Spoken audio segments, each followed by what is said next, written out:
বন্ধুরা, আজকে আমরা Samsung double door inverter fridge দেখব।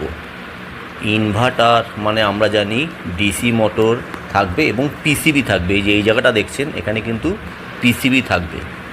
পিসিবি মানে প্রিন্টেড সার্কিট বোর্ড। তো এই ইনভার্টারটা দেখুন, আমি এখন পিছনের কভারটা খুলেছি, এখানে আমরা দেখতে পাচ্ছি যে দুটো পিসিবি আছে। আচ্ছা, দুটো পিসিবি, প্রথম পিসিবিটাকে বলে, এরকম দুটো পিসিবি আমাদের মোটামুটি থাকে সামনে। হ্যাঁ, তো দুটো পিসিবির মধ্যে একটা হচ্ছে আইপিএম পিসিবি থাকে আর একটা হচ্ছে পাওয়ার পিসিবি থাকে। ছোট পিসিবিটাকে আমরা আইপিএম পিসিবি বলি, যেখান থেকে মূলত মোটরের লাইন যায়। এটা আইপিএম কানেকশান হয়ে এখানে ক্যাপাসিটার থাকে এবং এইখান থেকে মোটরের লাইনটা যায়।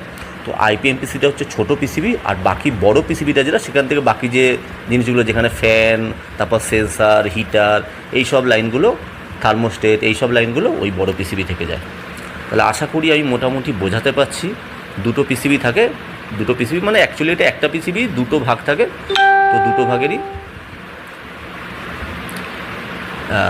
এ হচ্ছে। এবার আমরা ফ্রিজটা দেখুন অন করেছি এবং অ্যাম্পিয়ার কিন্তু এখন 0.25 নিচ্ছে।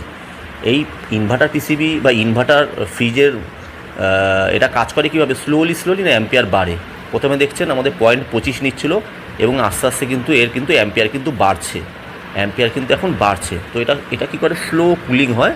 তো আস্তে আস্তে এর স্পিডটা বাড়ে, কিন্তু বাড়লেও এটা কিন্তু খুব বাড়ে না। দেখবেন এখন এটা 44-এ এসছে, 44 অ্যাম্পিয়ারে। তো আশা করি আমি ঠিক করে বোঝাতে পারছি, কেননা আমাকে ভিডিওটা শ্যুট করে আবার ভয়েস করতে হয়েছে, আলাদা করে ভয়েসিং দিতে হয়েছে, অ্যাড করতে হয়েছে বোঝানোর জন্য। কেননা আমি যদি ভিডিওটা করি তখন ভয়েসিং করতে আমার, মানে আমি যে বোঝাবো সেই ভয়েসটা দিতে আমাদের কিন্তু ডাইরেক্ট দিতে একটু সমস্যা হবে বলে আমি এভাবে দিয়েছি। তো এটা একটু দেখে নেবে অবশ্যই তোমরা ভালো করে, যে কী বললাম, যে দেখো লাইটটা স্থির হয়ে রয়েছে, তার মানে আমার সিস্টেম ঠিক করে চলছে। যদি কোনো সমস্যা হতো তাহলে লাইটটা ব্লিঙ্কিং করতো। এইখানেই আইপিএম পিসিবি মানে ছোটো পিসিবিটা তো লাইট আছে, এবং বড় পিসিবি যেটা আছে সেটা তো লাইট আছে। তো এই লাইট কোনো সমস্যা থাকলে লাইট ব্লিঙ্কিং করবে।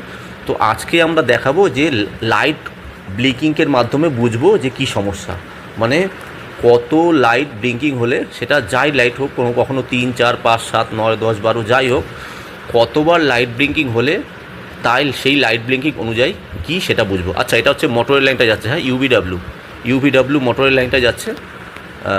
আমি একটু চেষ্টা করছি জুম করে দেখানোর। দেখো